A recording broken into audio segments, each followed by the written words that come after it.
to love. Do so, do so, do so, do so, do so, do so, do so, do so, do so, do so. Burning desert. Sometimes I struggle. The right road to choose. Oh you do, but somewhere over there, there is cool, clear water, and the sea is one word. I don't you. Emancipation Park. Oh you do. I said to many sons, they lie beyond the mountain. I said to many rivers, my feet have walked through. I said to we have done, away over yonder. Oh, there is too much, oh, to get to know. Can I testify? Said across the hard burning desert. Sometimes. Say you struggle. The right road to choose. I said somewhere over there, there is cool, clear water, and the sea is what. Come on, man, we have man. I don't know. Who am I to say? Look for your neighbor now.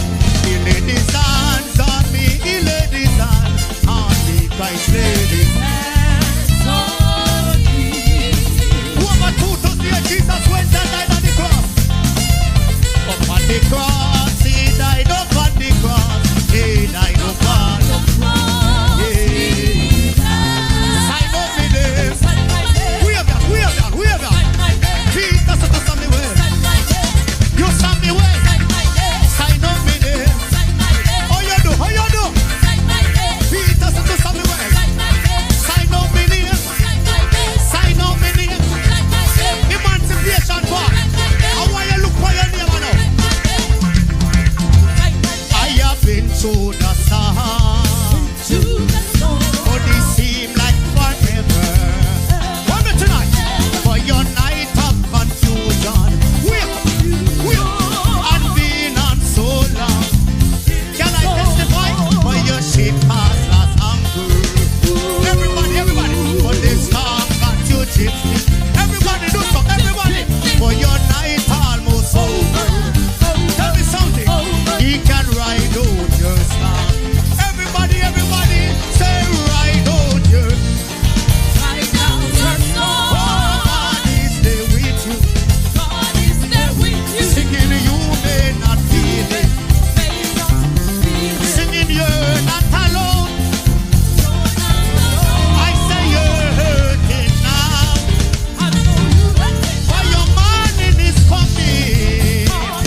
never stop.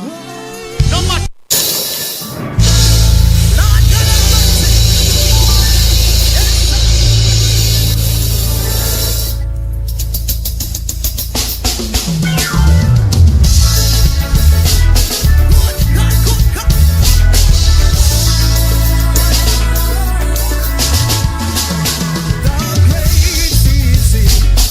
Now is near the sympathizing.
And good night to you, Grenada, Carriacou, Petit Martinique, the rest of the Eastern Caribbean, wherever you're listening. Once again, it is time for Talking Points. My name's Sheldon Scott. I'll be with you up until the 10 o'clock hour. By my time, it's now 13 minutes after the hour of 8 o'clock. Yes, indeed.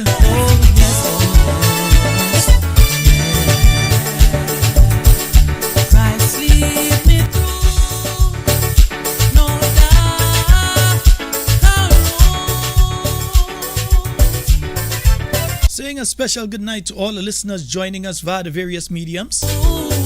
Those of you joining us via YouTube. Those of you joining us via the Facebook. And those of you listening via Noise Radio. Those listening via One Soca Radio out there in Brooklyn.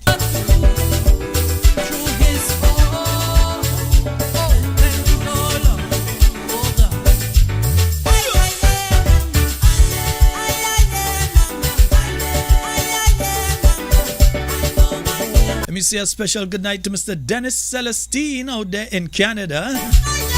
Oh, he's locked in, yeah?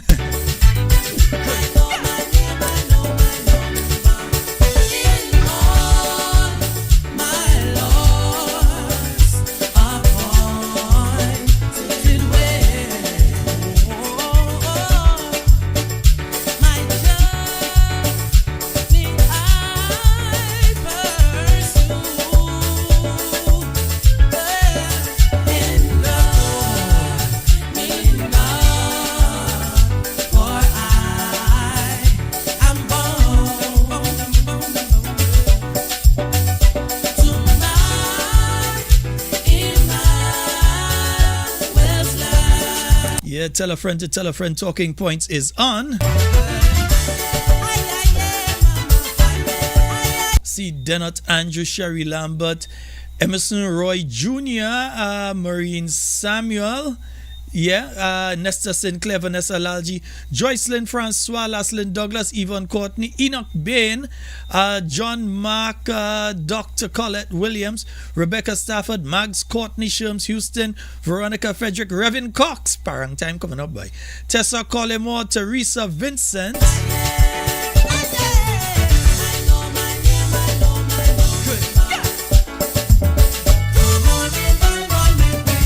I wonder if I could make it through everybody on the YouTube boy. And we do humbly apologize for not having the program last week Thursday due to no fault of our own.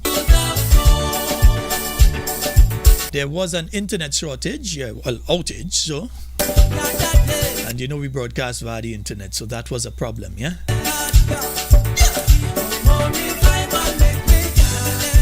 So to those of you on YouTube, good night to you, Vanessa Lalji, Dennis Sandy, Agnes Henry, Kathleen Ledlow, Patsy Frank, John Stafford, Carib Spice Fitness, Maud Martin, Marilyn Ferguson, Sky, Deborah Laborde, Janice Mitchell, Velma Pascal, Anne-Marie Grant, Renée Zodi, Louise Joseph, Amanda Moses, Faithlyn Hallie Douglas, Cicely Celestine, Glenda Margaret Francis John, Rosalind Jones, Chris London, good night to you, bro. Chris, we had a talk, yeah? Gillian Williams, David Langclus, Joyce Lewis, I see you, Anastasia Peterson, Teresa Joseph, Anna Lois, Maureen Samuel, Sherma Jeremiah, Eddie Jarvis, Andra Burke, Bernadette Joseph, Sandra Joseph, Shemi Joseph, Denise Celestine, Kathleen Knight, Jacket Man, I'm trying to see more coping.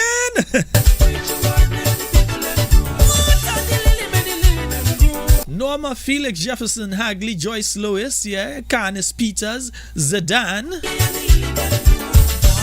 Stephen Simon out there in the UK. Hey, you're in Reading. I've got family in Reading, yeah? Fitzroy Edwards, Pastor Casimir, good night to you. Claude Abraham, good night to you. Good night to the geezer out there in the UK as well. Ron, Julia, and Sandra Simon. What's good night, everybody? Because, wow, that's a thunder. That was one leak of thunder by. Let's hope it doesn't do like last week, Monday, because the thunder came with lightning and it shut down everything. So let's hope that the thunder go away and the lightning go away tonight. Yeah, we not upon that vibes tonight at all. Folks, it's a Monday, and we do hope that you all had a beautiful weekend. And we know today was a public holiday, so we hope that you used the day, productively. According to where you are, it's been a bit rainy, overcast, and so on the last 48 hours.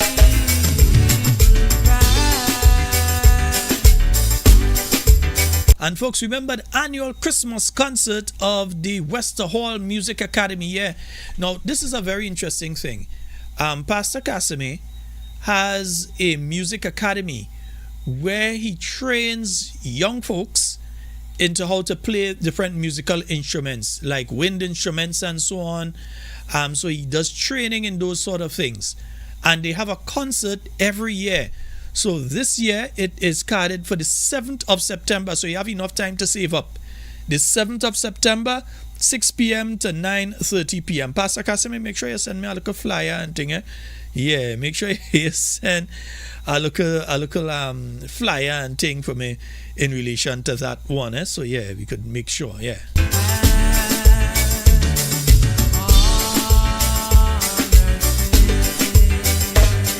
Good night to you, Mommy George. Good night to you, Camille Teresa Scott. Yeah. The unbeatable. Mr. Handsome and your mom, both of you are on. Say good night to both of you.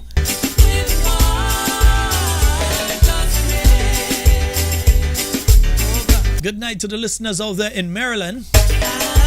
Those of you in New York State, Florida. My loyal Texas listeners, how could I ever forget you?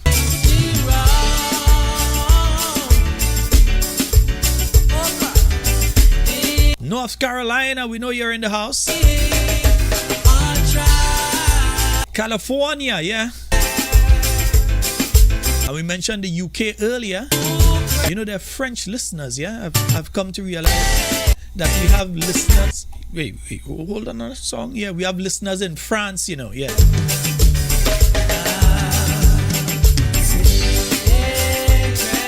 So, what's it? Bonsoir? Yeah, I think it's bonsoir. Yeah.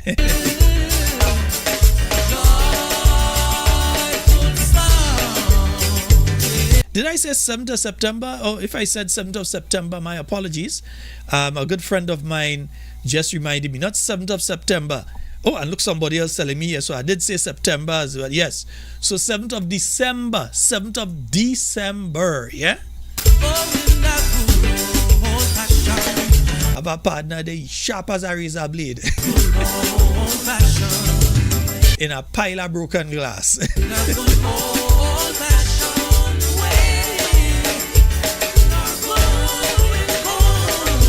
So remember, tickets are $50. That's the Wester Hall Music Academy. They're having that concert on the 7th of December. Yeah, I mistakenly said September earlier. You see the listeners here, the sharp. Yeah, I tell you, the listeners sharp like a razor blade in a tub of broken glass. Oh, and they're going to be having Laura Lisa. Oh, she's lovely. Yeah, she's absolutely lovely. Yeah, Kazi, Tamara Songbird, St. Bernard. Oh, they got some really wonderful performers there. They're also featuring guitarist Jevad Wiggy Nichols, Samantha Royalty Dixon, Jonathan Francis. I think Samantha Royalty Dixon is a former monarch. I'm trying to remember if it's national or police, but she's a former monarch. And you have Jonathan Francis, Mystic Sax. Wow, this is going to be a nice one, folks. 7th of December. Yeah, at the Grenada Trade Center. It starts at 6 p.m. That's the Wester Hall Music Academy. Remember, the price of the tickets only $50. Go out there and support the young people. We need to get more and more young folks involved in music. We need more and more people to get involved in things like the Wester Hall Music Academy.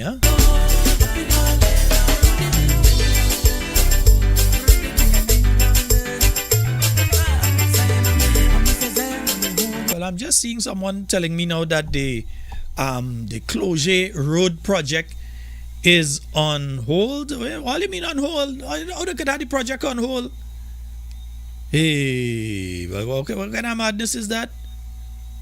You can't put a project like that on hold. Why is it on hold? Because when we wanted them to put it on hold, they were not listening. Again, we have to ask the questions, and this is one of the unanswered questions that we still have. We saw various technical people, technocrats, etc., find themselves in Cloget.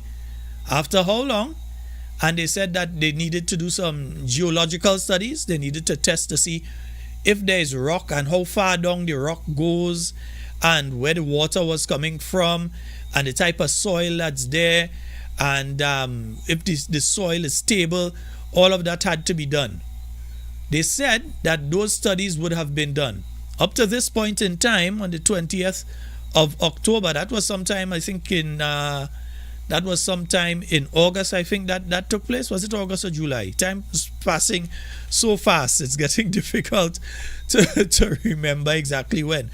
But I believe it's in either August or so that all of this hullabaloo took place, and they said, well, yes, they're good. Yes, because it was before school closed, so it would have been sometime in either July or August. So we heard that they were going to do these different studies. At this point in time, we have no information in relation to if that has been done. Now I'm seeing another person has messaged me, and they're saying, work halt on the Cloget Road, money done. Well, if they had listened, various experts, some local, some international, told them what they needed to do.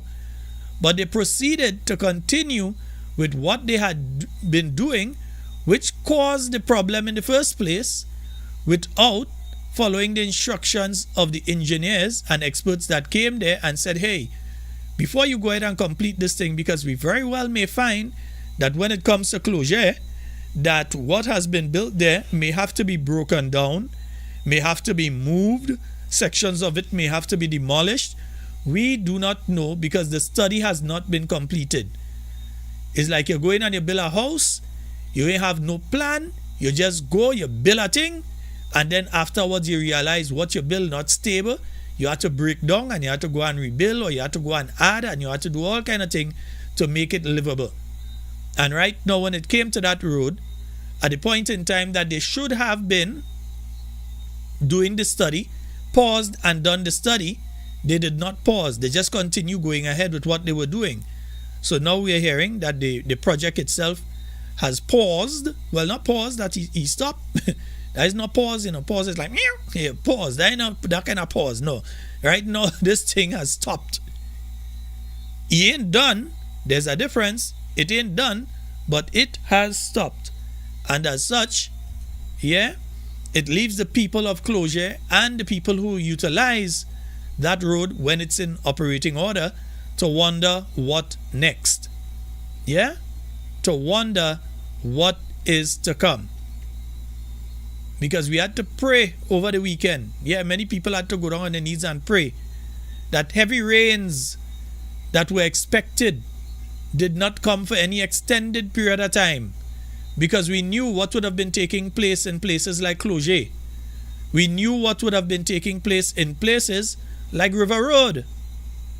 That up to today, since we hear that it have two bridges that on island for River Road, two bridges on island for River Road.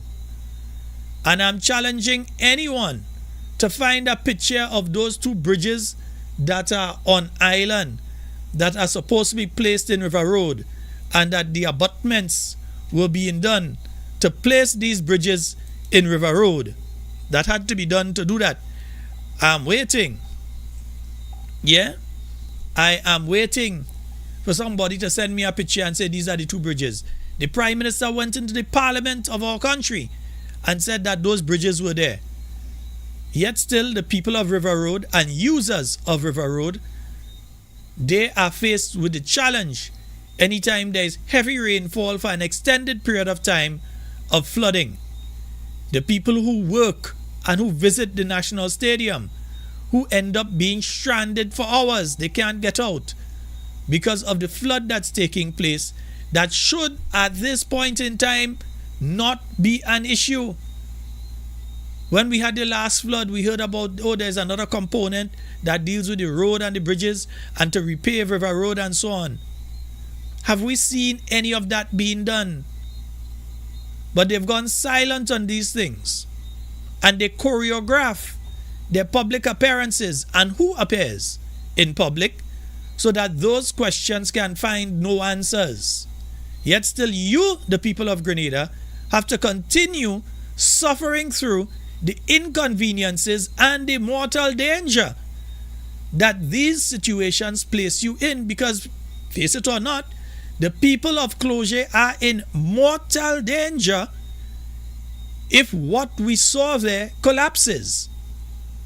The same goes to the people of River Road with the constant flooding, with the people of St. Andrew who utilize that area when the buses are passing there.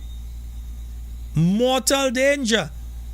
The people of St. George Northeast, Bolio, Boca, Vendom, all of these people face mortal danger when River Road floods. Yet still we're supposed to have two bridges on island that nobody seemed to be able to find. Nobody can say, well, that is the two bridge. Nothing. But we have two bridges on island, ain't it? Yeah, folks, the phone line's open if you want to call, Yeah, you could call. The phone line's open. You opened it. Yeah, you could call. Because we're still waiting to find out about those things. Remember, since the 1st of July, a massive explosion, I'm going to talk about it each week because they want us to forget it. A massive explosion took place in Telescope.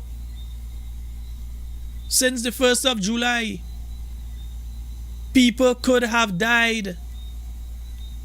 Thank goodness that no one was seriously injured. As far as we know, no one was seriously injured. No one was killed. Several houses were damaged and so on. And the situation which caused that could be replicated, could happen again, because we were told that the same items that were brought to that site, unsafely so, but the same items that were brought to that site, that there are more of it that needs to be disposed of. How is it going to be disposed of? You don't have to give us the details because we understand what you're dealing with. You don't have to give us the minute details. But the bottom line is assure the Grenadian people that it will be disposed of properly. You speak of these things and these people they think you're going to forget. So 1st of July. So July go. August go. September go. October nearly gone. Not a word yet in relation to what caused the explosion and who was at fault and what safety measures are being put in place in the future to deal with these things. And in relation to the storage of these things, nothing. My goodness. That's the kind of thing that we face. Folks, just to let you all know as well, that the New National Party will be having a public meeting, yes, the Wednesday meeting. And that meeting this week will be taking place in the town of St. George at the St. George Methodist School, yeah? So that's the New National Party public meeting that will be taking place. Let me pull it up so you can see. The New National Party public meeting for this week, it is taking place at the St. George Methodist School, and that is taking place this Wednesday from 6:30 p.m. Indeed, it will be live streamed, but it's better to be there live to see it for yourself. Yeah? So while it will be live streamed, it's better to be in the stream of people and alive. So it's better to be there. Alright, so that will be taking place this, yes, let me repeat it again, this Wednesday from 6:30 p.m. at the St. George Methodist School, the new national party. As the town of St. George is up to bat, so we'll be seeing that particular one this Wednesday. All right, nice. And also, let me just let you all know at the same time, because I already announced one thing for December, so it ain't gonna be hard to announce another thing for December one time, you know. Yeah, let me see if I could pick up the status date. Nice. Okay, the St. David's New National Party constituency branch invite you to their Christmas Lime. That's taking place Friday, December 19th, starting from 4 p.m. until at the constituency office yard in La Sagesse. Eats and drinks on sale. Music by a famous DJ. I wonder who's that famous DJ. But St. David have a lot of famous DJ, you know, not one, you know. It's St. David, yeah, St. David have famous DJ for so. So the St. David's New National Party constituency branch, they're having that lime that's taking place on Friday, December 19th, starting from 4 p.m. until at the constituency office yard in La Sagesse. All right, so yeah, everybody who could make it, make it. All right, yes indeed. Wade, good night to you, my brother. Buddy, good night to you as well. Fadu, I ain't find us, Fadu. I ain't find us you yet today. Yeah. I ain't find us. To take your brand next level, look no further than the Chameleon Design Studios, the creative powerhouse behind Key Central and dozens of standout brands across Grenada and beyond. From web designs, animations, and motion graphics to custom video productions, we bring your visions to life with unmatched efficiency and professionalism. Need a logo? Logo design starts at just $1,500, and our starter pack includes brochures, call cards, and letterheads. Whether you're launching a new business, revamping your identity, or telling your story visually, Chameleon Design Studios is the new face of designs. Call us now at 1473-422-8601 or scan that QR code. Follow us on Instagram at chameleon_473. Let's communicate. Call us today. Yes, indeed, folks. So that's Chameleon Design. And yeah, that's a good partner, Fadu. Yeah, and also, folks, let me just give you all a reminder on behalf of our friends at Noise. For more information, contact We Noise TV at 929-445-4463. Or you can email us at wenoisetv@gmail.com. We Noise TV, the leading streaming provider. Anytime, anywhere, any screen. Access to your favorite HD contents with prices as low as ever. Choose from monthly, quarterly, or yearly payments. This worldwide service is flexible for you to keep up with all your favorite programs, shows, movies, and local programming from home no matter where you travel to. Worldwide TV channels right at your fingertips wherever you are. Latest in live sports, binge watch all your favorite TV shows, movies on demand, videos on demand you can pause, rewind, fast forward anytime. Never miss 1 minute in entertainment important to you. No contracts, no added prices for sports or premium packages. We certainly don't have to pull tricks like cable and satellite companies. Our product speaks for itself and beyond. We Noise TV. We have everything like Netflix, Disney, Amazon. Watch your favorite movies, TV shows, and series with our services. With our service, you will get rid of all other subscriptions.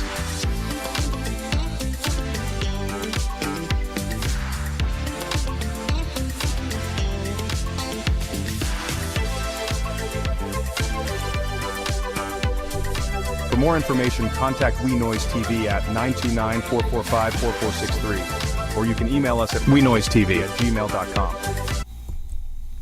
Yeah, you know, folks, I remember the days when to get all them kind of channels and so you used to have a big dish.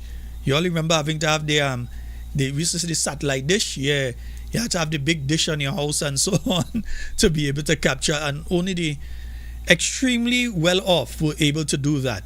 Yeah, the rest of us, we had antenna that we used to have to climb on top of the house to turn, especially when our fathers were watching cricket. We had to go and turn the antenna on top of the house, and yeah, you had to make sure that you get to see when West Indies batting and thing, or somebody about to bowl. You say, hold it right there, and then you have to tie the antenna in place, right? But these days you don't have to go through that. You have Noise TV. You could easily just get in contact with Wade. You could get the system. You're seeing cricket, football, everything, yeah? And you have it at the click of your fingers. Not even click of your fingers, the press of your fingers. You have everything. Check out Wade and Noise TV. You have it locked. Nice, right? You don't have to climb on top of the roof again and go and turn and go and turn the antenna to catch this signal. The things we had to go through as children. 1473-440-7377. That's the number for you to call and get onto the inside of tonight's program. Folks, I was looking with interest at the Prime Minister's visit. Well, first of all, and I think one of the callers said it the other night, the announcement that was sent out by the Office of the Prime Minister mentioned the Prime Minister going to a meeting, I believe it's in Brussels, and from Brussels going to a state visit to Ghana. Somehow, in the midst of the state visit to Ghana and Brussels, the Prime Minister once again ended up in Nigeria. You see, the Prime Minister has this habit of heading to one place in Africa and ending up in another, and usually the place he does end up is Nigeria. For some strange reason that will become more and more apparent over the next few weeks and months. The Prime Minister always heading to some other. Last time he was heading Rwanda and miraculously ended up in Nigeria. This time he was heading to Ghana. Yeah, he ended up in Ghana eventually. And even at a point in time that the Grenadian people are waiting to hear from him on extremely important issues, decided to extend his stay in Ghana at that point in time by an additional day.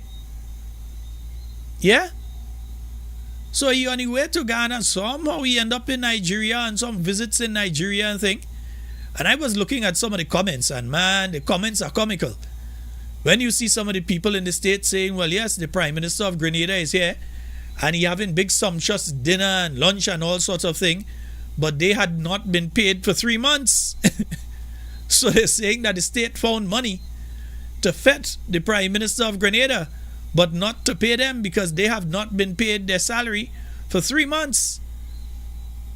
You had a situation where several school bags were given out by the Prime Minister of Grenada and another individual, and then taken back from the children after the same. The whole thing, if it wasn't so serious, would have been extremely comical. Yeah, it would have been extremely Paul Keynes Douglas level comical if it were not such a serious situation. Because as we know, the Caribbean region is a bit tense at this point in time. So we expected our Prime Minister to hustle home, not be extending your stay by an additional day and them kind of thing. But remember, Africa is his bucket list to go Africa. So we know pretty soon we're going to hear that the crew heading down South Africa. And we have to understand that you're spending between $250,000 and $500,000 each time the Prime Minister goes on one of these trips. Yeah, it's between $250,000 and $500,000. And what are the benefits that Grenada has gained? Well, I think we get some cricket gear that somebody donate.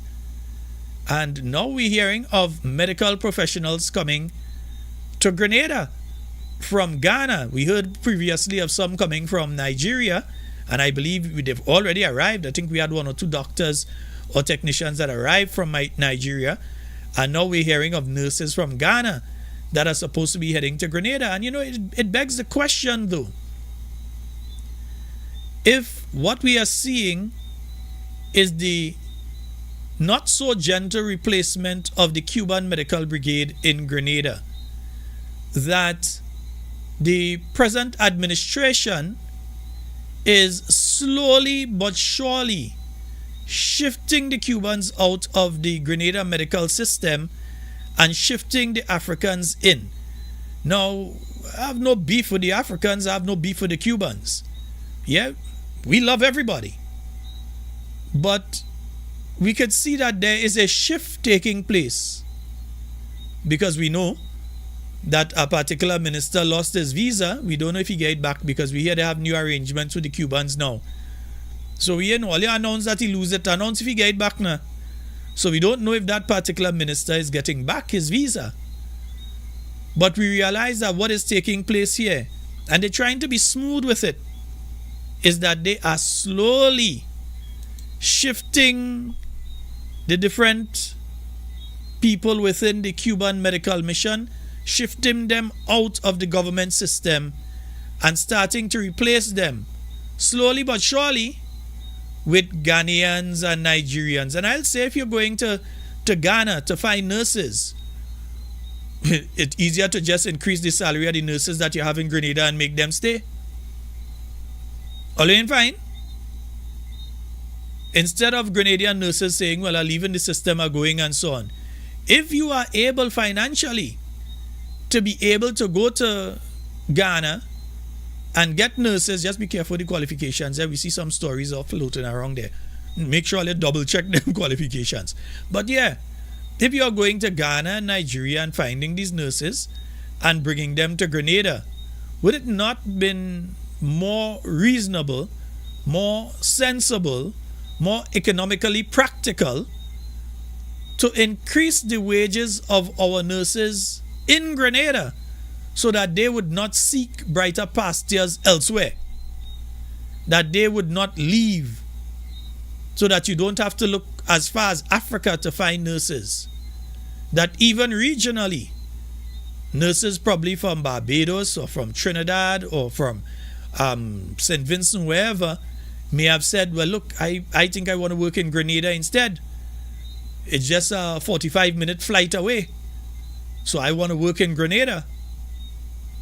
Instead of having to go all the way to Ghana to try and find nurses. Well, Ghana itself is saying that they have a problem with nurses leaving.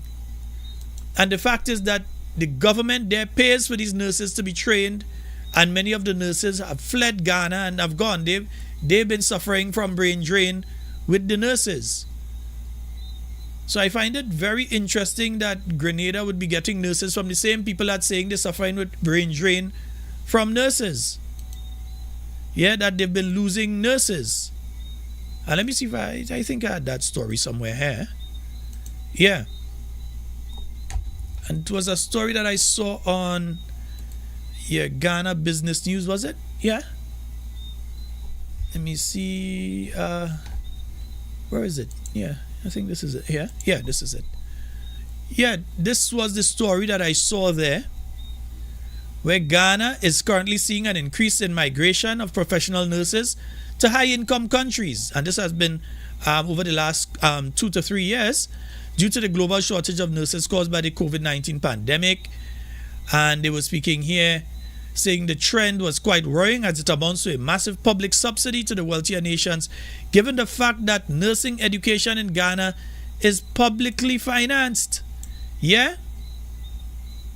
So there is a problem with retention of nurses in Ghana. So they're saying they have a problem.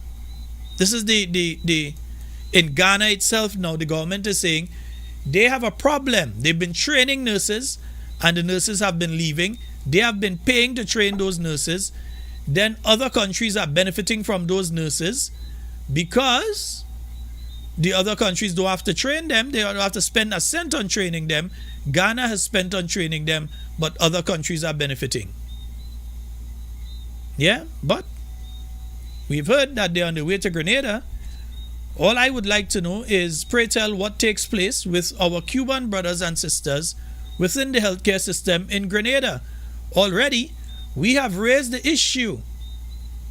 The Prime Minister did not have an answer at that point in time, and we know not if he has an answer at this point in time, several months later, as to what obtains with the company out of the US. What's its name again?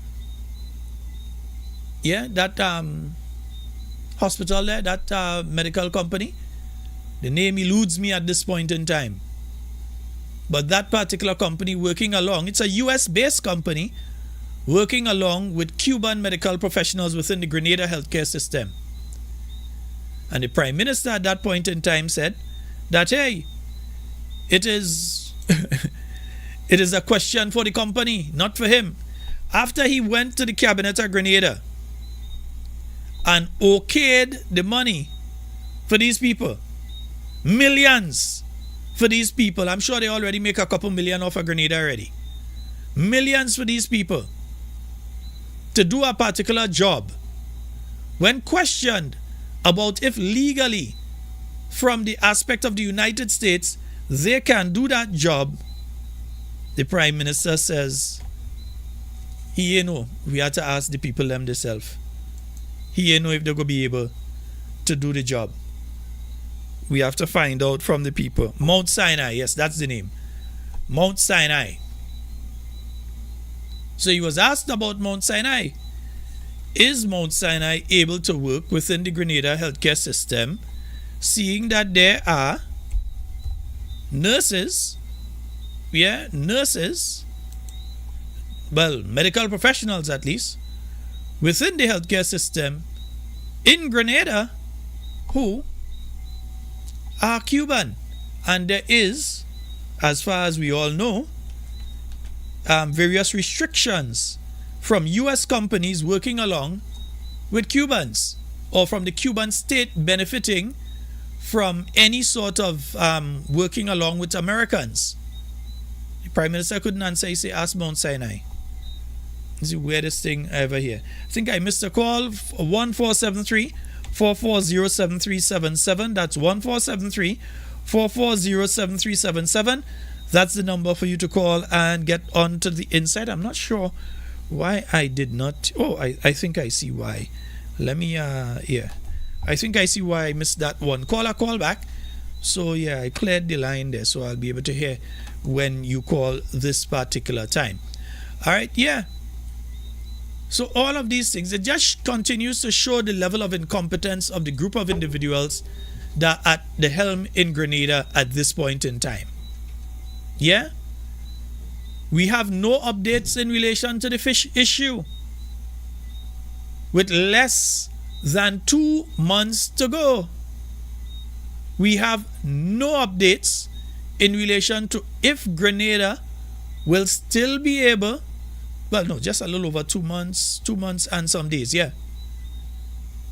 We do not know if Grenada will be able to sell any fish to the United States as of January the 1st. You have men who went and buy the fishing boat, or who have sunk hundreds of thousands of dollars into the fishing industry, who are depending, especially after Hurricane Beryl damaged many of the boats up there in Petit Martinique and Carriacou and other parts of Grenada, damaged them, broke some up, all kind of thing. And after taking all that money and investing it, hoping to make it back, now they're ending up in a situation where the largest market that they are selling fish to, that market is closing down on them. It means that some of these fishermen may very well have to register their vessels outside of Grenada, and other ways to circumvent the fishing ban that is being placed on them. So whatever benefits Grenada was gaining, other countries may end up gaining those benefits from the same vessels that should have been bringing those benefits to Grenada, because the other countries did what the United States asked. They provided the information, they passed the legislation, so they're safe. Because if you're speaking about whale hunting and that sort of thing, remember, they still do a bit of whale hunting in St. Vincent. Yes, they're limited in the number that they can take on a yearly basis, but they still do, they still do hunting there. And they haven't been banned, but Grenada has been banned. So it tells you that Grenada, imagine a country that actually does still hunt whales, ain't get banned, but Grenada get banned. You know why? Because St. Vincent has put in place the legislation to regulate. So even though Grenada may not be hunting whales, as far as I know, where's the legislation to regulate if indeed they decide to start hunting? Or somebody wake up one morning and say, whale meat tastes nice, let me go and get some. Where's the legislation? Yeah? So this government was warned about it. They did nothing, nada, zero about it. And now fishermen's life and livelihood hang in the balance. And they're not going to fool me by telling me that this situation can be resolved in the space of time that they have. We have a caller online. Go right ahead, caller. Hey, good night, Sheldon. Good night to you, my brother. Go right ahead. How are you doing, man? How are you weekend? How was the weekend and the holiday? Extremely busy. No holiday. Extremely Alright. busy. Alright. Yeah, I Sheldon. barely make it in time to do the program. Alright. Well, I'm going to call it for the program. Yeah. I barely make it. Yeah, Sheldon. Sheldon, I got confidence with the Cuban doctors. And the Cuban doctors, they are very good doctors. And I can never hear any Cuban doctor fake this certificate and say they are doctor and they know doctors. And with Sheldon, I don't have no confidence in them and Nigerian in them because many of them they fake the certificate and they say what they and say they are that and they are not that. Right? So we have to be careful. Right? With the Nigerian people came here and they say they are doctors, they are nurses, very careful with them. Because they are very schemish and they say what they are and they are not. Hold on, my brother. Let us not paint all Nigerians with the same brush. Sure, let us not paint all Nigerian professionals with the same brush. Let us not paint all Nigerian doctors or nurses with the same brush. Because there are many, literally hundreds of thousands that are properly trained and properly certified. We just have to worry about the one or two might slip in. So if we make broad statements, we have to be careful by making the broad statements that will encapsulate everybody and everybody think all is correct. No, that's not the situation. I tell you statement. I tell you about the statement. Some of them are very fake. They fake the things and they say that and they are not that. But there are some, they are qualified doctors in Nigeria and Russian. Anywhere you go, you will find good and good people, good doctors. You will find some that is fake. And Russian, the real issue with health care in Grenada, Carriacou and Pitmatic. No matter who you bring here, but once the government don't put medication in the hospital, right? When people come, they can get medication. Right? The problem will remain the same. And I remember the Minister of Health said that from time they came governance, the healthcare don't move. It don't move a quarter inch or ounce. It get worse and we get worse and we get worse. Because you have a government headed by a prime minister. All what he concerned about Venezuela is traveling. He's traveling to go and meet his friend and them and celebrate his body. While the people going to compete match, catching the tail, healthcare in a mess. The people closure with the road situation closure. And I just heard say that it's stop again, Brother Sheldon. Where are the government? Where are the prime minister? And Brother Sheldon, I consider a real leader. If you do anywhere and so hear something happen, you call shot to trip and come back. And I remember something happened in St. Vincent, I think, and the prime minister outside the country. And where the country that way there, he made a statement. He made a statement. But thing happened in the country, and you know they call him and they tell him about it, he not in business. He had to wait until he come back to make that statement. And Russian, the prime minister come back as yet? If he's back as yet, yes, he's back in Grenada. Okay, did he make a statement concerning the meeting with the American and the American general and the commissioner of police and security advisor? We all await with bated breath. Because nothing, as far as I know, nothing has been said. I'm subject to correction, but I've heard nothing. So we all await with bated breath, my brother. Brother Sheldon, I will say again, I want to say, we going to elect a man to be our leader, a man who care about nobody, excepting himself and the close associate that he care about, to put money in the pocket And while the poor people are suffering under the hands of this group of people that they're in governance. And Grenadians, we need a leader that will stand in the test of time. When bad times are approaching, will not leave and go and hide in this country. And if they are away, if he or she they are away, and he hears certain thing happening in the country, if he will cut short the trip and come back to see what he could do to solve the problem. Is that Prime Minister, instead of his solve problem, he created more problem and more hardship for the people who are competing market. Grenadians, 3 going 4 years now, election will be called anytime. Get ready. Get ready to vote out this group of people there that only care about themselves. And when they consider the group of people, they only came there to be millionaires of the back of the poor people who are going to carry competing market. But I shall have a blessed night. All right. Thank you, my brother.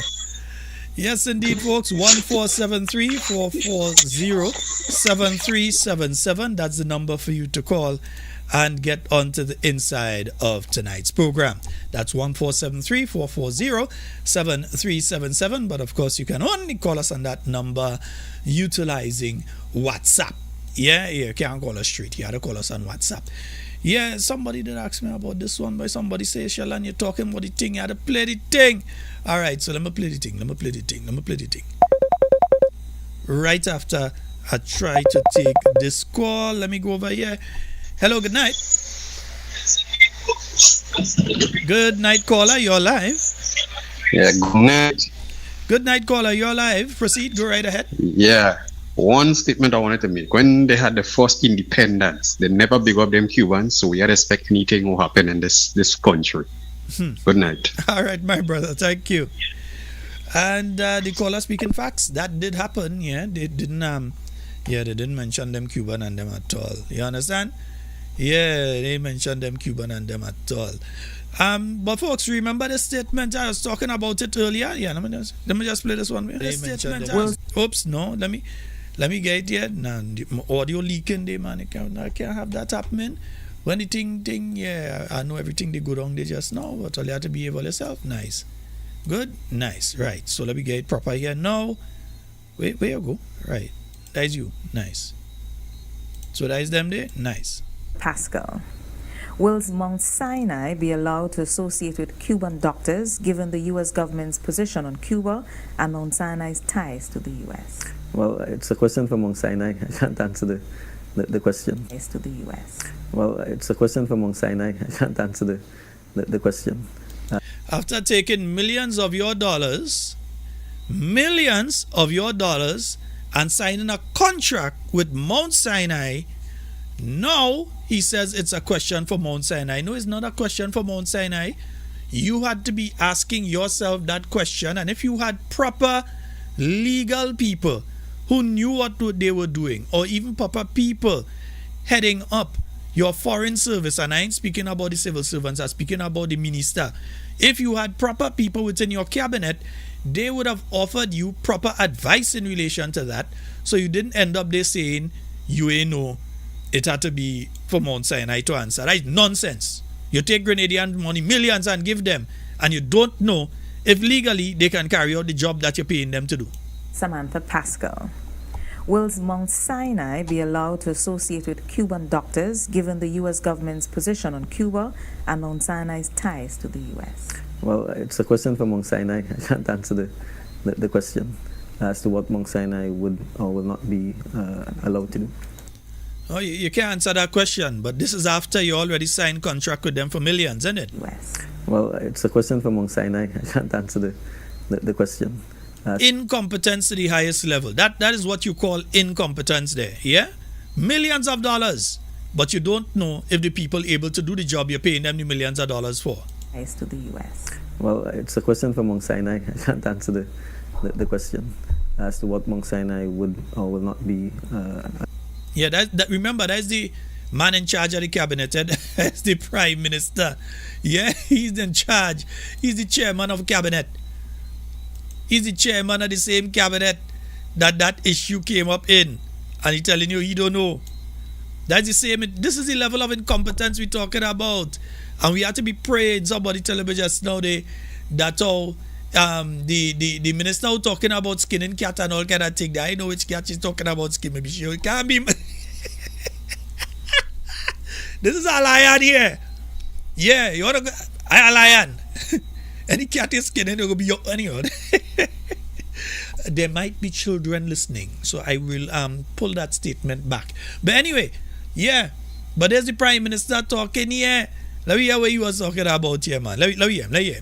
The St. John's River project is in fact a priority. I had said previously that the quotation we got for constructing 2 concrete builds was in excess of $30 million. And yes, in excess of $30 million. And in those circumstances, unless there was absolutely no other alternative, but those 2 bridges, we obviously had to find ways to ensure that we were getting value for money. I'm happy to report to the member for the town of St. George that in fact there are alternatives. And some of the alternatives are perhaps in keeping with some of the more aesthetically historic and pleasing features that the area of River Road has. You know, we have a historic green bridge there which should really be preserved and turned into something rather than sitting rotting. But we have procured, Mr. Speaker, 2 steel bridges at a fraction. Yeah, you have procured this again. Let me see the date there. Right, sitting at the House of Representatives, the 26th of March 2024. That last year. Since March last year, we have the 2 bridges. So they have been procured. Yeah, there's not me saying and there's not AI. There's the Prime Minister of Grenada lying for all you. He procured 2 bridges for River Road. But if a heavy rain come down tonight, and we know what's going on with River Road, nice? Yeah, I know, you know, right. To be preserved and turned into something rather than sitting rotting. But we have procured, Mr. Speaker, 2 steel bridges at a fraction of the cost. The bridges are in fact on the island. They've been shipped, they've arrived. Oh, they've been shipped, they've arrived, they're on island. Okay, let me hear that again. You've procured them, they've been shipped, they've arrived, and you lie. To be preserved and turned into something rather than sitting rotting. But we have procured, Mr. Speaker, 2 steel bridges at a fraction of the cost. The bridges are in fact on the island. They've been shipped, they've arrived. The designs for the abutments of the bridges are more or less completed. We expect that the design review process will take place. And once that commences, then the time frame for in fact installing the bridges will be reduced significantly, because as opposed to actually having to build a concrete bridge, which will take a significant time, you are actually building just the abutments and the assembling. So it's not a hard thing to do. You're just building the platform basically and you're resting the bridge on it. But yet still, River Road people are afraid when they hear a little thunder, they see a little lightning and they hear rain start to pour. They're afraid. Who are to be peeping outside of the house now to see if to move the vehicle. They have to call people and say, don't pass this way, because they know what is going to happen. That is still the situation, and pretty soon it's going to be 2 years after the Prime Minister has made that statement. And not a man, woman, child or feline could tell us that they have seen these bridges that the Prime Minister is speaking about. I know if it's a nose bridge, because it definitely ain't a bridge for people to pass on. So maybe a nose bridge he's talking about that reach on the island. Let me hear him again. Speaker, 2 steel bridges at a fraction of the cost. The bridges are in fact on the island. They've been shipped, they've arrived. Speaker, 2 steel bridges at a fraction of the cost. The bridges are in fact on the island. They've been shipped, they've arrived. The designs for the abutments of the bridges are more or less completed. We expect that the design review. Since, let's look at the data again, March 26, 2024. And up to now, you can't see abutment, you can't see butt, you can't see bridge. You can't see abut and you can't see bridge. Nothing. Yeah? All you're seeing is when rain fall very heavily, that there is flooding in River Road. Yeah? But this is what was said to us, the Grenadian people, on the 24th of March 2024. We're still waiting to see if bridges appear. We're still waiting to see if the bridges shall appear. But it seems as though the bridges was a figment. They were a figment of the imagination of the Member of Parliament for St. David. But the outgoing Member of Parliament, because Nolene going and gave one pile of licks, eh? The outgoing Member of Parliament for St. David. Yeah, we must call the election and find out what God is serving. I see they like to talk. He looks sure. No, just continue doing your work. You hear? Nice. He looks sure. 1473-440-7377. No, it's not me say. It's the Prime Minister say. Yeah, it's not me say. It's the Prime Minister say. I am not the one that said that we have the bridges on. We didn't say the bridges are being considered, and we've seen designs, and we're speaking to the companies to select a design and bridge, you know. Come and say NNP was going and spend too much money for a bridge. So we have found a bridge that costs way less. We buy it already, and the bridge in Grenada. And the only thing to do is to put up the little concrete abutments to place the bridge on top it. And up to now, a year and going nearly 2 years after, we still can't see bridge, we can't see abutment, we can't see nothing up to this point in time. Yeah? Good night to you, Mr. and Mrs. Watts. Hope that you all are having a fabulous night. And my good friend, Alban, good night to you, Alban. A special good night to you, my good friend, Alban. I hope you're having a wonderful night as well. And you know, Xavier, Xavier Wankin. Yes, you're celebrating your birthday tomorrow. All you have to tell me how old Xavier gonna be this time, you know. Yeah, because no, that is my little sweetheart. Yes, all you find out doesn't call out my children again. I want them to go to bed early. That is why.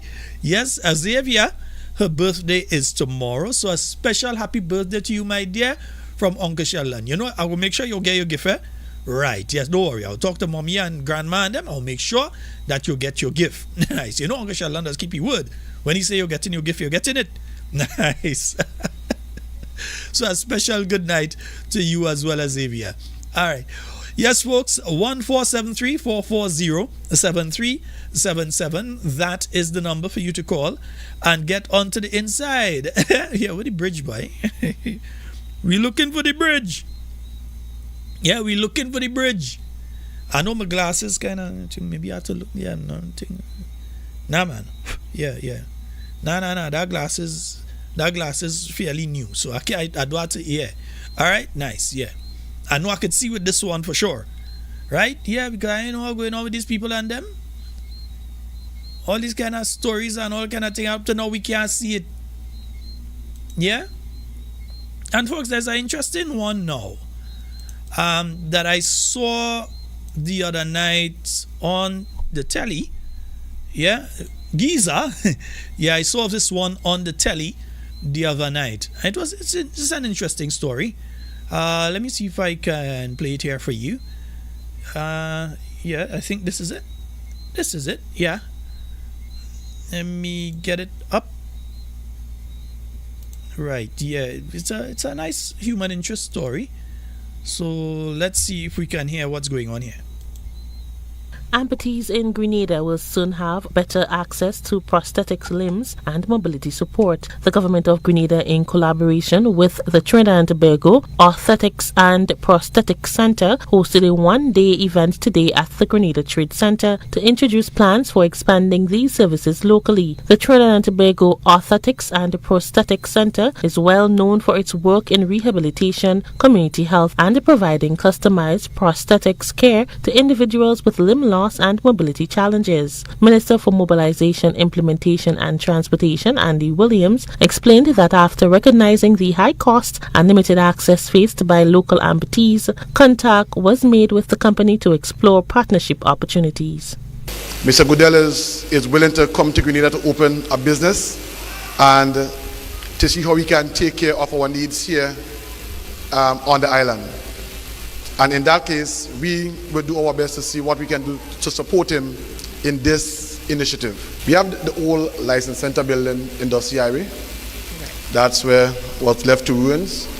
And we are now refurbishing it. We went to the area for him to see if it's suitable for the business. And he admitted that it is suitable. So that's one option that we have. And again, he will be looking at other options to see where he can locate it. Minister Williams added that the government will also be working to assist individuals who are unable to afford prosthetics devices. I will be going to the private sector. I've instructed my technical officer already to start doing the letters out so that we can get them to sponsor and to join with us in this initiative. We are going to do our best from the government side of it to see what we can do to cushion the costs of it also, in order to make it affordable for everyone that needs a leg, right? So we are not saying that we could, save the world, but we are going to do our best to save the world. Let's put it like that, right? Director of the Trinidad and Tobago Aesthetics and Prosthetics Center, Mario Gabriel, said he is eager to begin the process of establishing operations in Grenada. Operating in Trinidad and Tobago for the last 20 years, we had a lot of patients from across the Caribbean, but majority from other Caribbean islands are from Grenada. And it makes absolutely no sense that when you lose a leg to travel across and come over there. So what we plan to do, what we will do, we will open a business permanently in Grenada. We also will train and employ local people. All right. Several participants at the event expressed gratitude and optimism, describing the initiative as life-changing and a step towards greater independence and inclusion for amputees across the island. Life's so easy for me, so I could basically, as you see, I come on my own before I need assistance. I'm in a wheelchair, and not everywhere is wheelchair accessible, so I couldn't go anywhere apart from just maybe the supermarket or so forth. And as I said, I got my legs now, I could go anywhere. I have to stress the need for that to happen in Grenada, because you might know there's a lot of people in Grenada who have amputees. A lot of people, some of them maybe can't even afford to get one. So if we have a place here in Grenada, we could get these things. It's a very good initiative. It's very, very good. I'm very happy. I might consider myself getting one now. The initiative marks as a major step towards providing mobility support for persons with disability in Grenada, helping them to regain their independence and improve their quality of life. Rena Pierre-Thomas, GBN News. Yes, indeed, folks. And I played that entire one for you because it's a very good initiative. And I believe it is applaudable that you would have a company looking to come into Grenada. Yes, they've been operating for the past 20 years in Trinidad, and they're now seeking to come into Grenada to provide that very same service for Grenadians, not free of cost, but supply that to Grenadians, now that we will be having the ability as Grenadians to access that service in Grenada. Before, if somebody has to get an artificial leg, they have to go down to Trinidad. So you have to find the money, not just for the leg, but to get down to Trinidad. Then you have to find a place to stay down there and sustenance. So you have to have money for a place to stay and all the different things that are needed and so on. But sometimes we have to ask ourselves why things are happening at particular times. Because when I saw that story, it reminded me of another story I saw coming out of Trinidad just a couple weeks back. Over the next month, the lives of hundreds of citizens will be transformed through the outfitting of artificial limbs. The government, in collaboration with the High Commission of India to Trinidad and Tobago, launched the Jaipur Limb Fitment Camp, a promise made during the visit of India's Prime Minister Narendra Modi in July. Just 3 months later, that promise has taken root in Trinidad and Tobago, or maybe I say has taken foot in Trinidad and Tobago, with containers of lightweight limbs shipped from Jaipur, guided by His Excellency, Dr. Raj Purohit, the High Commission of India, partnered with several volunteer groups, our ministries of Social Development, Ministry of Health, and the renowned Jaipur Foot Organization to make Prime Minister Modi's vision a reality. Over the next 50 days, Hundreds of our citizens will be measured, fitted, and guided to walk again at no cost to them or to their families. Prime Minister Kamala Persad-Bissessar also announced that an artificial limb centre will soon be established in Trinidad and Tobago. She was speaking at the inauguration of the Jaipur Foot Artificial Limb Fitment Camp at the Diplomatic Centre on Friday. Here's Daniel John with the details. Dr. Mehta, we will soon have a permanent Jaipur Foot Camp in Trinidad and Tobago. Is that correct? That's a special announcement.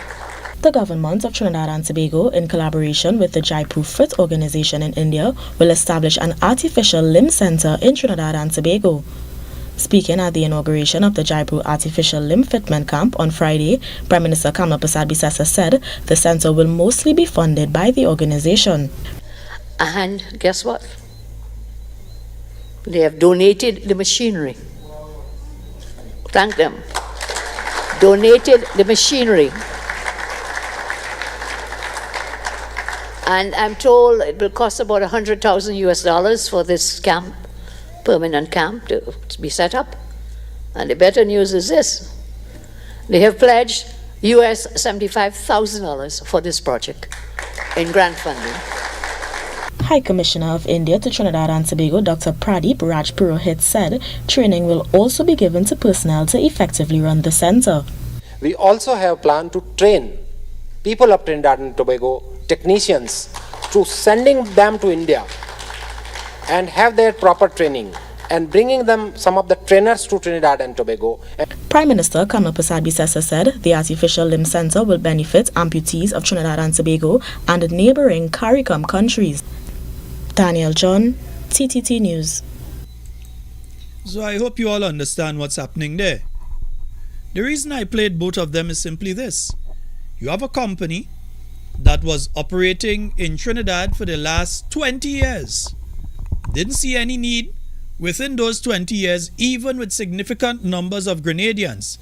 I received a call from a gentleman in Carriacou and I asked for him to call back. I could not get back in contact with him, who was seeking $4,000 to get an artificial leg.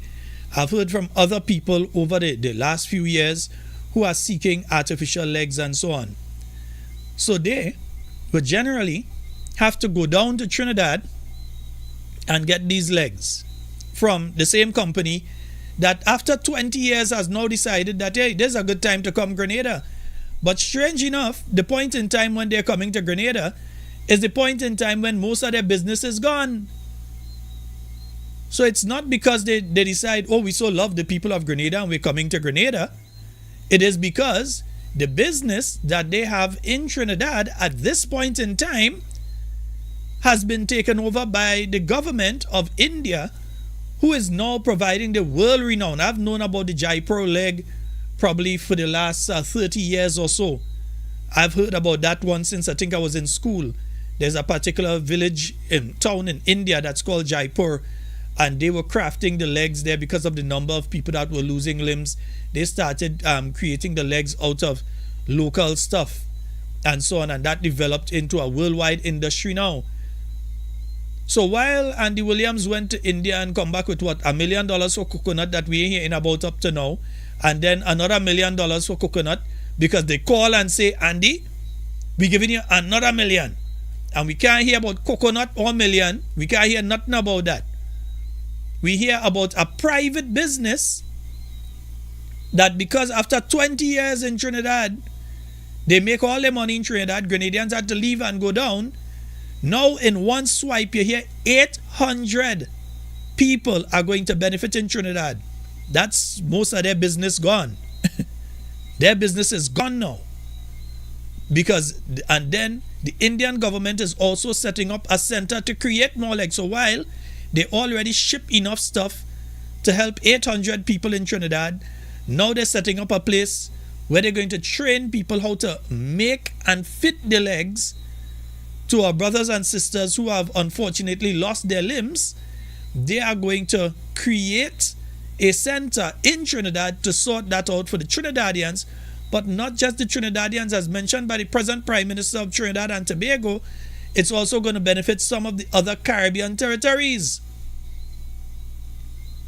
Makes me wonder Let me ask you a question.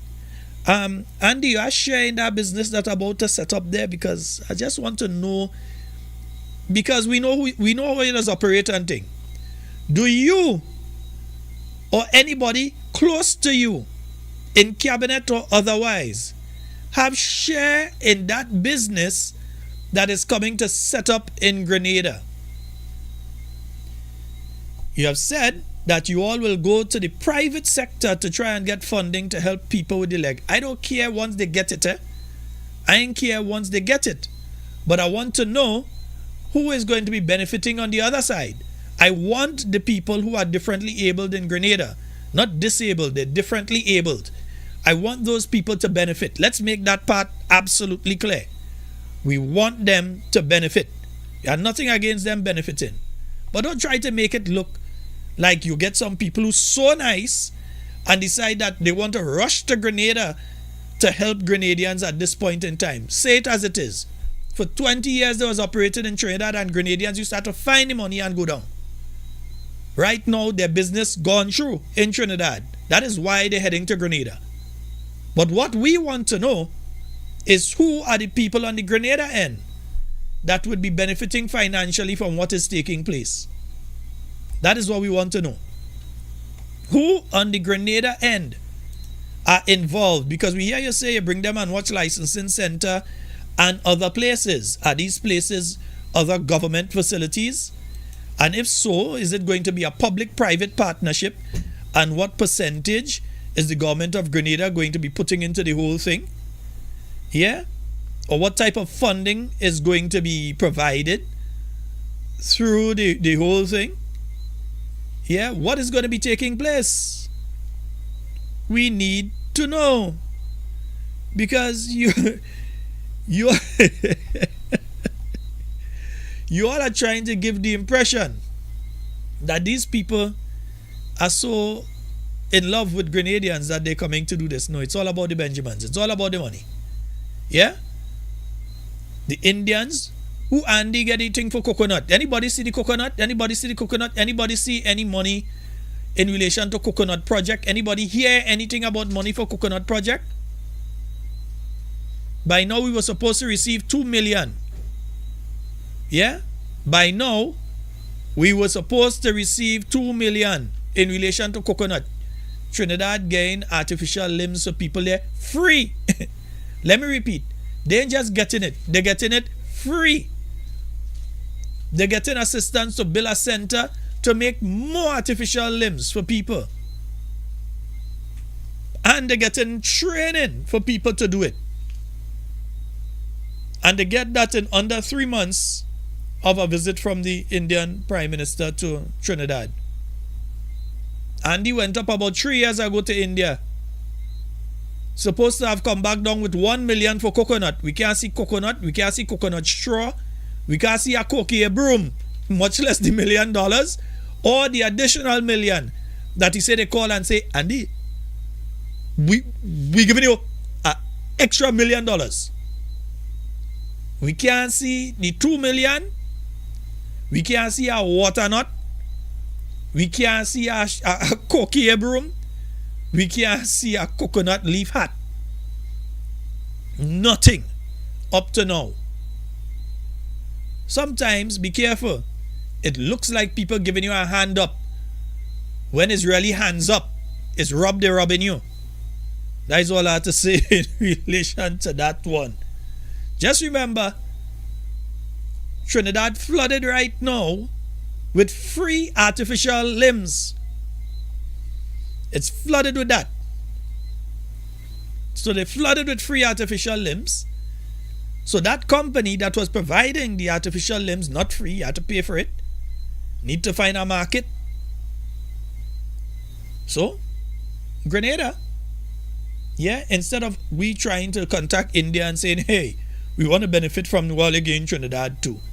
Again, incompetence. 1 minute, the center down in Grandans, the licensing center, supposed to be the new medical facility for the south of the island. Next minute, the same individual, the same Andy Williams, who was telling earlier that that's going to be the new medical center, is offering it to a private business That's not a public business. That's not a government agency or government department. Is offering it to a private entity to come and set up shop. You all realize what's taking place there? All your eyes closed. All you ain't paying attention.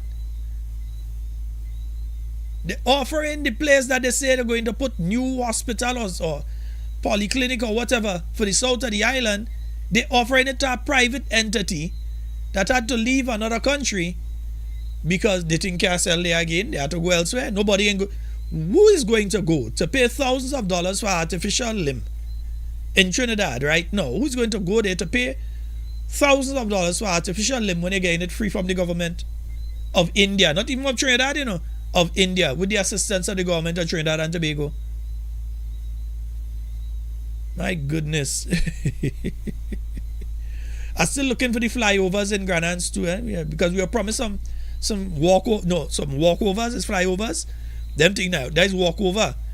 Yeah, where you go up on one side and they come over. I think they were supposed to have like by CKs and so on. They were supposed to put some of that and so on within a short space of time.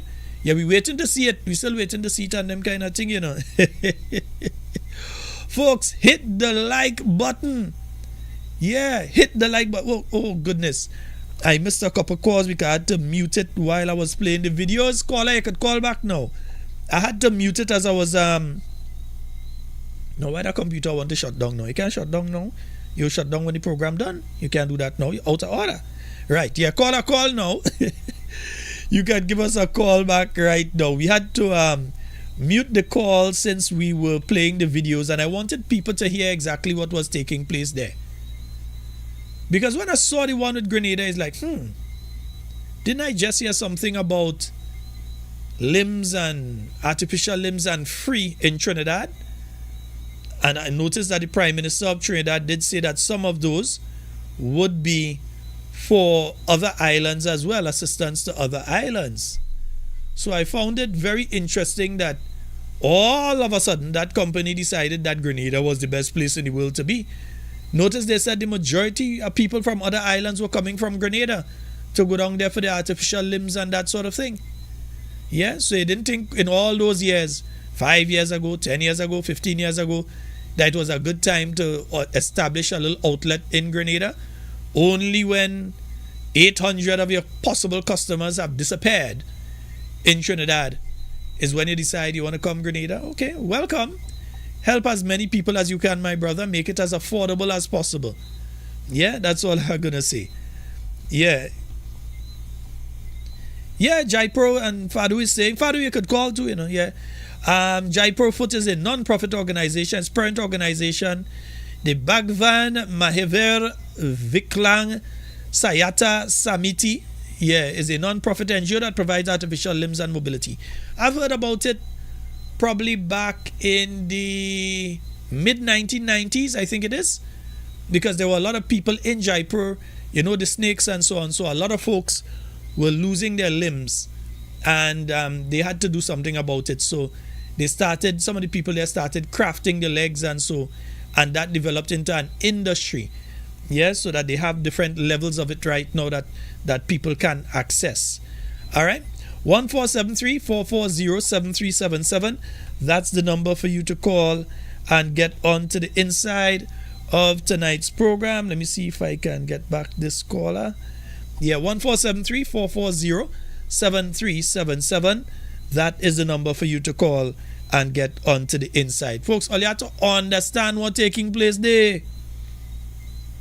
So we want to know who are the partners in that business. That we want to know who partnering with the company coming out of Trinidad. We want to know who partnering, right? Nice, good. Once the people are Grenada benefiting, we don't mind. Good night, caller. Go right ahead.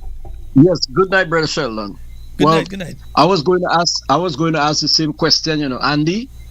You have another million. I was going to ask him, where is the million, the first million and the second million? So that's a good time he can toss that money, those money are millions of dollars into that project. Anyways, you know, I totally lost confidence with our administration, and not now. I started looking at the function and operation, and really and truly, well, I can't take that. It's very difficult. It is very, very difficult to. We just cannot analyze what direction they're taking, right? Because when you consider the amount of lies that this whole government has already put forward, and false promises, false accusation, false appearance, they're doing things that really warrants them to move out of that place where they are as fast as could be. Because take for example transparency, all right? The promise or the campaign on the premise that they're going to be transparent, right? They're going to tell the people, going to know. All of a sudden they start talking about need to know, right? Covering up a lot of things that they've been accused for, haven't been responding to the opposition, neither to the persons who are asking the questions. They're behaving as if like we are the flu clots. They're not behaving as if they are accountable to us. And it's time for this administration to, well, I wouldn't say it is time for them they shape up. It's time for the shape out, because they are not doing what they pledged or what they said that they're going to do. Check, for example, again, the lights at Las Vegas, right?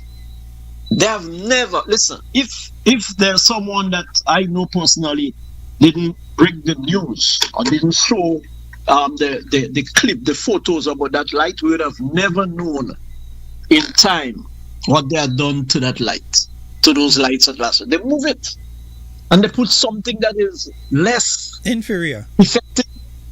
We just don't understand. The next thing, the Kowana issue, right? I'm hearing our good friend the other night talking about the Kowana. Even jumping at radio stations every time, talking about the fall farm and the swing farm and all them kind of gibberish where you promise him to send the documents to him. I hope you do that, because he really need to. Honestly, I've been so busy, I have not, but I will fix that as soon as we're done the program tonight. I like to be straightforward and be honest. I'm saying it as it is. I did not, but I shall fix that. Yeah, he's my good friend, and I hate to even have a conversation with him on that matter. He's my good friend. Trust me, he's my very, very good music friend. And I'm sorry for him with regards to his ideology and how he is placing his effort on lies, and misleading. I really need my friend to wake up and smell the coffee, right? Because it's not going to be going down lightly like this. Then the roads, especially that road in Providence, it's specifically an area they call Devil Elbow, right? Last week I met a lady there, and I was so sorry for that woman, that nice new little car that she had, banging up on the drains that is being created by the water. Come on, I mean, Prime Minister, you're the MP, you're the member of Parliament for this constituency. Pass in the area there if you didn't pass yet, and check it out and see what we're going through. As the road users, we're looking good, and I don't know what's the reason for grading that area there. I mean, that's a big blunder. You owe so much on that. You owe so much on that, and I wish you could you could consider yourself as a failure where this is concerned. You're a political failure. Let me ask you this question, Pastor. We are seeing that many one of the biggest problems in Grenada is completion of infrastructural projects. The Cliff project in a whole hullabaloo. They totally messed up the Molyneux project, and it took them way longer than it should have taken to complete that project. And I'm pretty sure that they have not even had enough sense to go back now and fix the by road that was being used in the interim that Molyneux was being fixed, so that when they have to complete the Molyneux road, that road would be motorable. They didn't have enough sense to do that, so they didn't do that. Right. So you have the Cliff project, you have how they messed up the Molyneux project. You have the fact that the closure issue is in a mess as well. And then you ask yourself, along with many others, and you ask yourself the question, who is the Minister of Infrastructure? The whole of, don't forget the whole of St. David's. Well, my brother, during the period of the New National Party, as I always repeat, because it's the truth, we did not measure roads in feet. We measured roads in miles. We couldn't measure nothing in feet. We measure how much miles of drainage, how much miles of roads. The only thing you might have measured in feet is bridges. But when it came to road and drains, you measured that in miles. And it was the same people that used to say to us, well, we can't eat road, we can't eat bridge. Yeah. Now they're talking about they do the most work in 150 years. You can really tell these people they used to be around, you know. They didn't used to be around. I telling you. I mean, I walked the roadway in St. David's for almost 6 years. I walked the roadway in St. David's, right, together along with Mr. Finley and Mr. James. The same one day they gave the eviction letter, yeah, and we did a lot of work. Chedi, we did a lot of work in St. David's, right? And when I passed in those roads, even the bushes on the side of the road, it really breaks my heart. Listen, Syracuse, that whole of Syracuse from Tama, go right down to Corinth and going straight down through Vincent's, down to Windsor Forest, Penmouth. The bushes are so high. And I ain't telling you this, I ain't making up no story. Yeah, I ain't making up no story. Listen, they could dare challenge me on that. Right? They need to do what we ask them, what we put them there to do. Right? I mean, we put them there to serve, and they are not doing that. Lying for us, doing all these sorts of things, you know, misleading the people of Grenada. It's time to shape out. Right? Time to shape out. Listen, there's so much more we could say, so much more. But have a good night. Thanks for assisting us to promote the concert. You realize I didn't put any music, no music, because we don't want to copyright. We're going to put on some nice sax music there, you know, indeed. Locally brooded. Right? Have a good night. All right, bye, brother. Thank you so much. All right. As the time gets closer, we're going to talk more. Yeah, no problem. Yes, indeed, folks. 1473-440-7377. That's the number for you to call and get onto the inside. Actually, you can't restart no computer. And get onto the inside of tonight's program. Yes, indeed. Yeah, they say bush slapping you at this side of the road. When you pass it up in that place, they say bush slapping you. Yeah, I understand that one. But then they want to deal with them thing, and them again they want to bother with them things. So what you gonna do? 1473-440-7377. And again, folks, let me just remind you all of the meeting that's taking place on Wednesday. Yes, that's this Wednesday. It's going to be taking place at the Methodist School out there in the town of St. George. It starts at 6:30.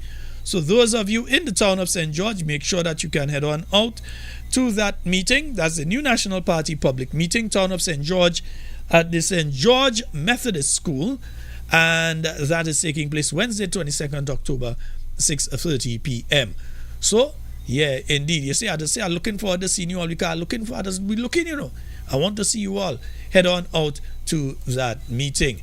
All right. 1473-440-7377. No, I can't listen the voice note, Papa. If I listen the voice note, they'd coming across and I don't know what you're saying. So I can't I can't listen the voice note during the program. Yeah, I cannot listen it during the show. All right. So yes, folks, that is coming up on this Wednesday. That's going to be that meeting. And also, folks, remember the Christmas Lime of the New National Party St. David's branch. That will be taking place on December 19th from 4 p.m. So get your crew together. You're heading out there and so on. Nice. That's a Christmas Lime. It's going to be a nice one that's coming up as well. All right. Yeah, so yeah, folks, we have to ask questions. When we see the issues with our infrastructure, we have to ask questions. And some people say, I see a lot of comments there. about the Prime Minister lie. Yes, we know the Prime Minister is lying. Because let me see if I could calculate the exact amount of thing, you understand? Yeah, we go calculate it in a little while, we go get the thing. Because we need to know exactly how long this promise has been made. That's the 24th of March 2024, yeah. To now, of March 2024, I think. To know, so that promise has been made approximately 1 year, 6 months and 27 days ago, 18 months and 27 days ago, 82 weeks and 1 day ago, 575 days ago. All right, that is how long the Prime Minister has been telling us that the two bridges, the day, and you know they go use it just now, right? Yeah, that the bridges day is just to build the thing and put them there. So I don't know what is the big hold up, why we cannot get that right now. I'm also trying to find out what is the big hold up, why we can't get information in relation to the Kimpton by Koana. Yeah, we have a caller online. Hello, good night. Brother. Hey, what go Fadu? Welcome back, mate. Yeah, man, I'm there. Silas. Something peculiar stands out to me, right? Mm-hmm. Do you remember there was a conversation where one of the ministers said that after the hurricane, he got a Starlink phone and he was connecting with Musk and them, right? Remember that? Mm-hmm. Okay. Now, I'm thinking about the comment that the PM made about being what was the term, the intermediate? I don't think I have the right term there. The interlocker, no? Yeah.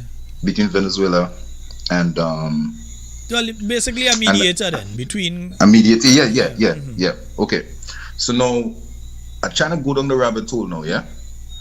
And I'm thinking, what is it, Macharo? The female that got the Nobel Prize recently. I heard the name, I didn't pay much attention. I think it's Maria something. Anyways, she more or less want Maduro out, right?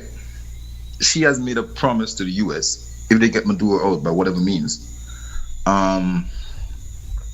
she will make sure that more or less she sell out the country assets to them, because the crude oil reserve is so much and they could just have their play. Now, I'm referring this now back to Grenada. More or less the infrastructure or utilities are more or less up for grabs based on the movement of the government, right? Mm-hmm. I had a situation that I recalled when I was younger. I had a mate, and more or less he was kind of feeble visually and physically, that most of the people around me protected him, but he was like real reckless. And I always wondered, because like he didn't have no body size, yeah? But when I peeped it now, there was a situation that the police got, law enforcement got involved, and one time his people was there to support him. And it just made sense that when you know the result of actions, you know the penalties of actions, and you don't have that support structure, you be more tentative, you be more conservative, right? Mm-hmm. So the bold moves that the administration is making, you have to remember too, the PM said he wants to make it a one-party state. So I'm thinking, okay, well, where's the backing coming from? Who stands to benefit from stuff like the new law, the new bill for the ages of the children and stuff, or the Samoa? Like, which nation around here, around the world, that collabs with Grenada stands to benefit from these things? So I'm going further down the rabbit hole. I want to go off straight, and you come back to something there, right? All right, so I'm going further down the rabbit hole, and I'm thinking about a comment I heard one of the people make, and they mentioned Hitler. Do you know what Berlin was like before Hitler? Before Hitler? Yeah. That would have been under the Kaiser. Yeah.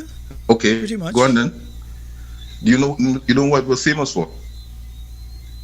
Various things, but which one in specific? Alright, you know about the Bakazi boys, the dancing boys? No, I didn't know about that one. Them? No, I didn't know about Never that. Never heard about the Bakazi. Okay. They're normally in Africa. They is a term from Afghanistan. But anyways, in Berlin, about literature or scientific discovery or those kind of things. Preference. Yeah. People's lifestyle preference. No, it was overrun with rainbow individuals. Yeah, it was The more eugenics scientific concept. discovery, and thing I was a physicist, so them kind of things. Okay. Yeah. Well, a lot of the physicists and scientists that went over to NASA came from over there, innit? Yeah, But, that's why I tell you. That's why I know they were famous for back in the day. The whole eugenics concept came from those individuals, and those individuals with the J word that are connected with Mount Sinai. Mm-hmm. Does it add up now? It's a long played out well, scenario.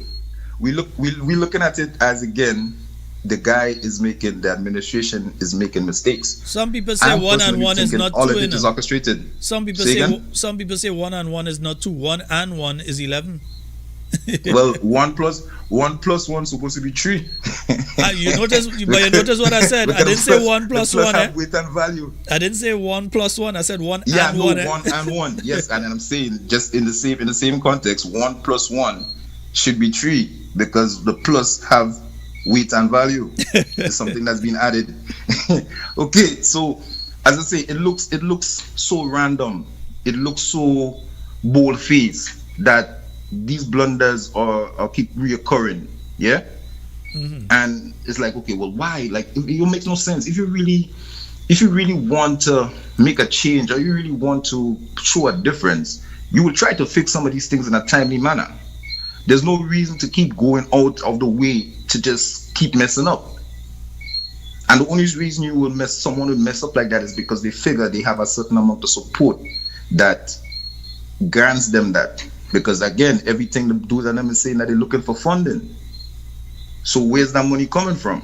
So again, in the lifestyle that is being proposed in Grenada, you notice you have a lot of females fighting online and stuff now. I wouldn't know that. You know why? Okay. Anytime I see people with them kind of behavior, I just kind of unfollow and pay attention now. Because my timeline is very clean. the new highs that's coming into Grenada, like Molly and shit. Pardon my French. Mm-hmm. Yeah, we don't have a basis of that. Like get some brandy in your tea and stuff for you to sleep, or maybe some rum cake and them kind of thing. But them kind of maths, we don't really program to that. Anyways, long story short, the same individuals are benefiting from these acts of why? Why they cut us off, man? Hey, no, you're on. My screen is off. Okay, I just did a refresh. You, man. We're hearing you. Okay, so the same people, just as you suggested, are wondering allegedly who is the investors or who stands to benefit in terms of those businesses that's been set up. If you follow the paperwork, you see the individuals are benefiting from those demoralizing situations. Follow the money. If you follow the money, family. Yo, sometimes my word song sounds kind of spaced out for most people, but if you pay attention to what they're saying, you'll catch it. Brother, these people are setting us up for one of the greatest falls ever. Right? There are people getting mediocre finishes, mediocre stuff, and thinking, well, someone told me that in the area that they saw someone that never had a house get a house. And I say, well, that's cool and everything, but that place is not Grenada. If they're promised 500 houses per year, and up to now it's like 100 and something houses built, what does that mean? That's after 3 years. Well, no, and let's be clear on this. The only reason that houses have been built was because of Hurricane Beryl. Project 500 has not provided a single family, a single individual with a house up to this point in time, and this is the 20th day of October. What they have done is they have built the project houses to show you what type of houses they can build for the project, but they have not had their first person and say, well, okay, we're handing over the keys to this person. They handed over a house. This is the first person under Project 500. That hasn't happened. Right. Well, I see a lot of rebranding and reformatting stuff going on. That's what I'm seeing going on right now, because a lot of the programs that I'm aware of, because I'm old enough, I'm seeing they're just rebranding it and making it or trying to rewrite it as this. But not only it's that, almost like how while this is taking place, we still hear nothing about the Stony Gut project, which would have been the first housing project in St. John. and provided houses for people who wanted to remain in St. John instead of them having to move and come down to a housing project in St. George, or go up to one to St. Patrick, or come to one to St. David. These folks could have had a housing project home with a neighbor Stringberry in St. John, but they've been denied that by this government because they're lying and say that nothing was in place. I have the plans up to this day. I have the plans, everything, and I know about the lands, everything in relation to the Stony God project. But they claim that no lands were set aside and all this nonsense. All right, so people this Shadow, I think I mentioned this before, right? The people that's considered in Grenada as low income, they have some of the best views. They have some of the best views, some of the best properties in terms of location in Grenada, which is crazy. It's like the reverse. No, like a lot of people, let's say like Lansapine, a lot of people with money, they say they want to go to Lansapine, but you can't get a view in Lansapine like Bellevue or Bolio in the northeast, isn't it? Yeah, the scenic views. So if you notice that a lot of the people are being, as you mentioned, are being corralled in certain areas. Even the PM has spoke about gentrification. You don't want to be around certain areas. Huh? Gentrification, as they call it. Gentrification, right. So now, who are the individuals that's coming and purchase those properties now? Especially when they underpriced now, because it's almost like abandoned, so you get it for cheap. Now, pay attention to the water dispersal stuff and how everything is being corridored or being directed in a certain way. That could be a possible reason why you have such delays in projects, because the idea is to run stuff through there and the schematics and stuff is not there. You could prove that because one of the buildings that you mentioned earlier, while people was wiring for the building, then the blueprint came. I know this for a fact. They could take me to task to that. You get me? Fadu, so, I have 5 minutes remaining, so I have to wrap. Don't let me take up more time. But now, good to see you. Yeah, you know man. Be in touch, yeah? Yeah, safe blessings. travels, brother. Respect. Yes, sir. Yes, indeed, folks. And let me just ask a question here. A little birdie whispered to me something. And before I end tonight, I wanted to find out. I wanted to put a question out there and see what response may find itself back. There's a situation with a certain government minister that had been owing $3 million. From what we're hearing, that debt has been extinguished by the present Minister of Finance. In other words, the Minister of Finance could decide he writing off a debt, isn't it? Yeah, he could decide he writing off a debt. What we're hearing is that $3 million debt that's owed by a particular government minister has been written off. We would like to know what is the present status in relation to that debt. And yes, we're speaking about Andy Williams. So we would like to know the present status of the $3 million debt. And if you say it's not $3 million and try to make the conversation about that, we know it's over $1 million. Yeah? And we know it's over $2 million. So if you want to just make talk over it, no problem. The bottom line is we'd like to know if indeed what we have been hearing, that debt has been written off by the Minister of Finance, that it's been struck off, it's been written off, it's been gotten rid of by the Minister of Finance. We'd like to know if that is true. Yeah? And you know all you always have to care for all the answer. Eh? All I'm saying at this point in time is we would like to know if the close to 3 million or 3 million or 2 million, but we know it's over $1 million, debt owed by the present Minister of MIT, Member of Parliament for South St. George, not for long though, Member of Parliament for South St. George, Andy Williams, if that debt has indeed been written off by the Minister of Finance. Minister of Finance, we want to know, eh? Yeah, all right, nice. We just want to know. If it ain't true, just say it's not true. And then tell us the current status of that debt. Has it been paid off? If so, where did a government minister find $3 million to be able to pay off a debt like that? Yeah? Where he come from? It's definitely not from his salary. So let us know. If indeed that debt has been extinguished, Mr. Minister of Finance, let us know. We just want to know. Yeah, we hear that it happened. We want to know if indeed it has happened. If it ain't happened, just say it ain't happened. And this is the status with that debt. That debt is still owed to the people of Grenada. Over how much $1 million is owed to the people of Grenada, and some sort of arrangement has been made in relation. Let us know what is going on, because we are even checking yet on GDB and what taking place there, because we know the security in relation to that debt. We know the security was removed, that was released, and the building was sold to not the same people involved in the Cliff project. Well, anyhow, we hear and we see thing with that. Yeah, right. So we know GDBs are a totally different situation, but this one is in relation to the taxes that had to be paid in relation to a specific business with which that minister, who up to while he has been a government minister, name was up in the courthouse as somebody not to accept checks from. Take me to court and see what happened. Yeah? Name was up in the court as someone not to accept checks from. So we would like to know if indeed that debt has been extinguished. Yeah? That is what we would like to know. Has that debt been extinguished? And if so, when? And if so, what is the reason? Yeah?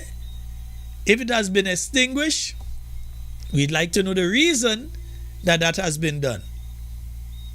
If it has not been extinguished, we'd like an update in relation to that particular matter.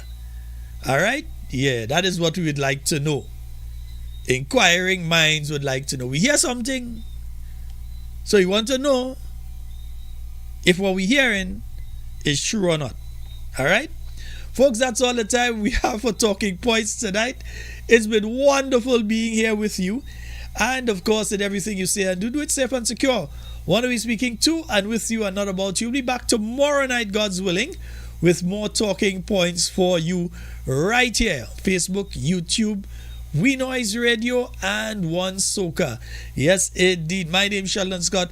You have a wonderful night tonight indeed.